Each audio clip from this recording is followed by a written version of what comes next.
Good afternoon. Call everyone together today. I'm going to give what information I can about the shooting incident we had last night. Again, it is very early on in the investigation, so a lot of information that we have we're simply not going to release, but we're going to get out what we possibly can. I'll hand it over to the mayor and we'll circle back for a few questions. So, as you already know, on December 13th, about 10:30 p.m., we responded to an address on Illinois Street for multiple calls of gunshots fired and for people shot. Officers arrived at the chaotic scene and found evidence that 20 gunshots had been fired by multiple weapons. While officers were attempting to secure the scene, 5 individuals arrived at local hospitals, 4 in private vehicles to Rochester General Hospital, and 1 arrived at the University of Rochester Medical Center in an ambulance. Excuse me. A male identified as 24-year-old Jakeem Douglas was one of the individuals dropped off at Rochester General Hospital. He was pronounced dead shortly after his arrival. The other individuals shot are all males who live in the city of Rochester. Their ages are 19, 20, 22, and 30. The investigation is still in the preliminary stages, and there's a lot of information and evidence to go through. At this point, we can say the location on Illinois Street was rented out for the evening to shoot a rap video and to commemorate a murder victim from several years ago. There were anywhere from 20 to 30 people in the residence when multiple gunshots were fired by individuals inside the residence, resulting in 5 men getting shot. The Major Crimes Unit, Captain Abrino, are conducting the investigation. Anyone with information is asked to call the Major Crimes Unit or 911 or Crime Stoppers, or you could even email majorcrimes@cityofrochester.gov. Before I turn it over to the mayor, I'd just like to stress that, as we've said many, many times before, the majority of our gun-involved violence in the city is a result of disputes with parties that know each other, that are involved in some sort of argument, some sort of disagreement, some sort of altercation, and decide to take it to the next level and involve a gun.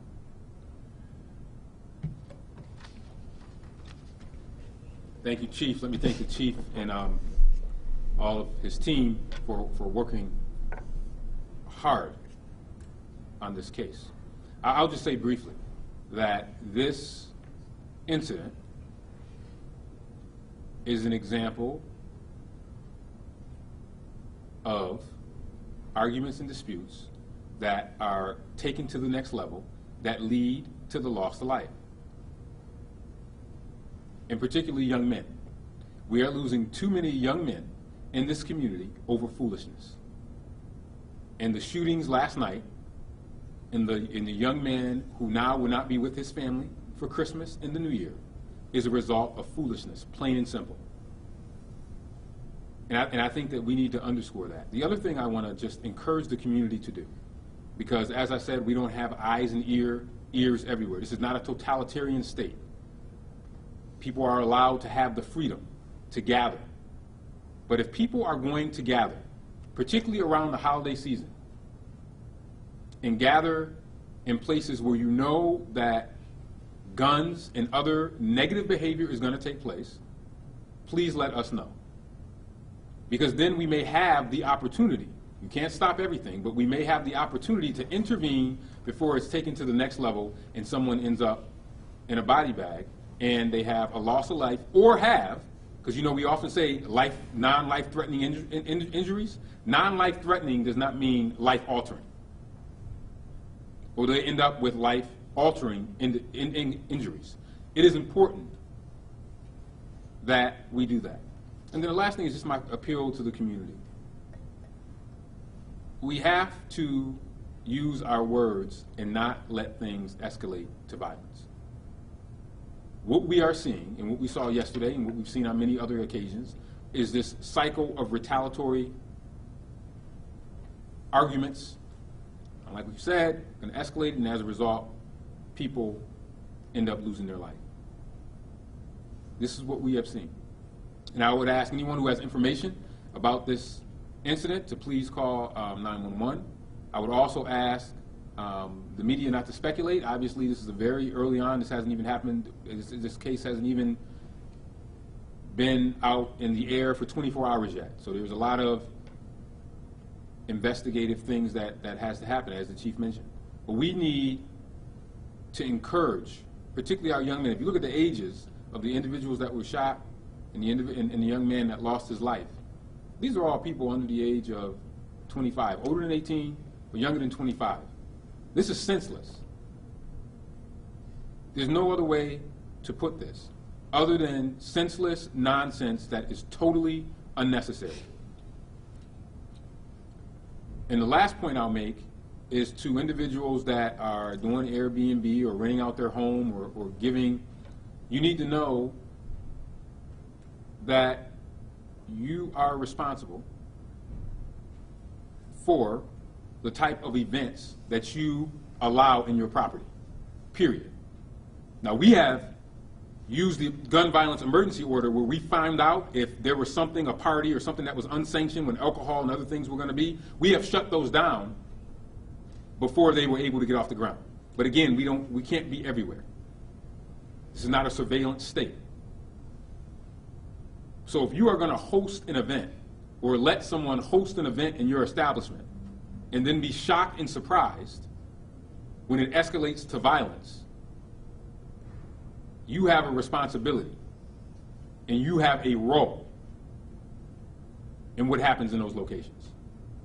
It may not be fair to you. You may think it's not fair to you, but you are responsible, and you play a role in this, period.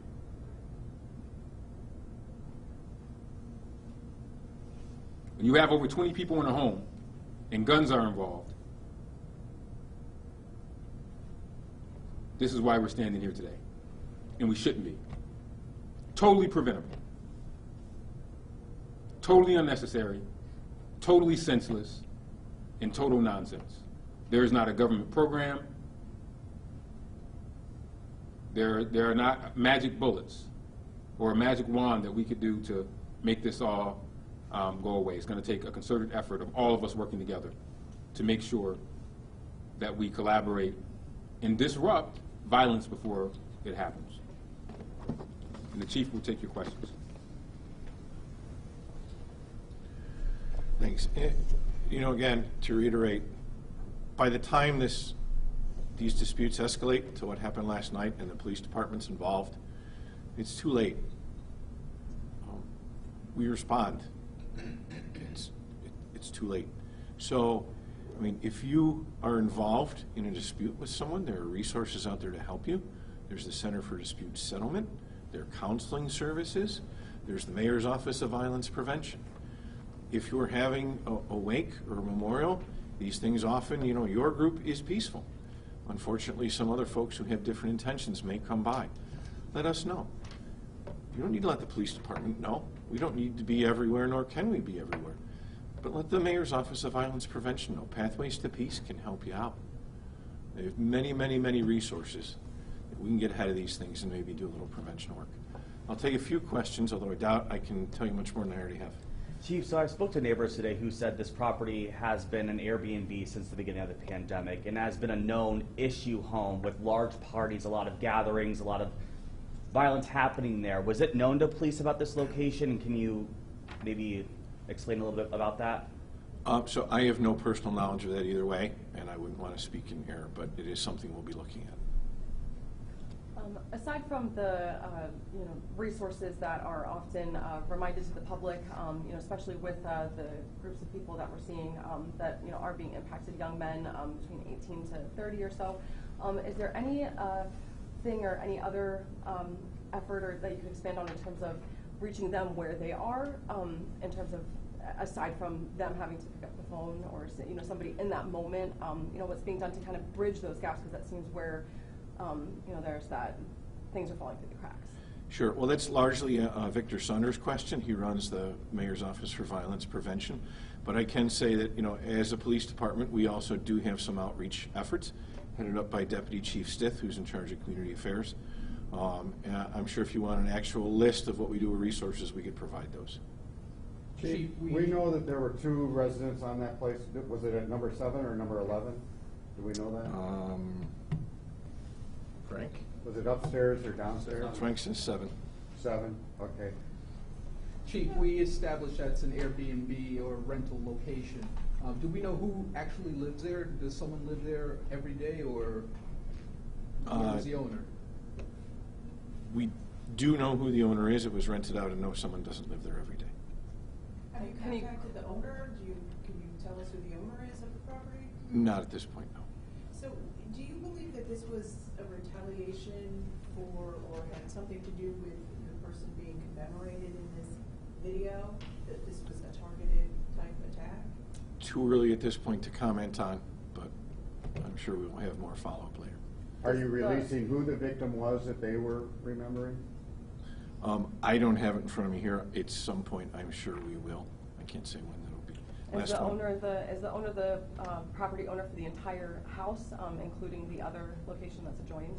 That I can get back to you on. I don't know. Okay, thank you, everyone. One quick question, Chief.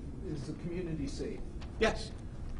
Yes, and that's why I started, begin with. The majority of these incidents are individuals that know each other and have some kind of dispute that has led to violence. Are you going to close this house down now? Are you going to stop in it? What's going on? Well, as the mayor said, we have the emergency order, we have that ability, and I would not be surprised, but it's too early. So we'll explore that through the rest of the afternoon today. Thank you.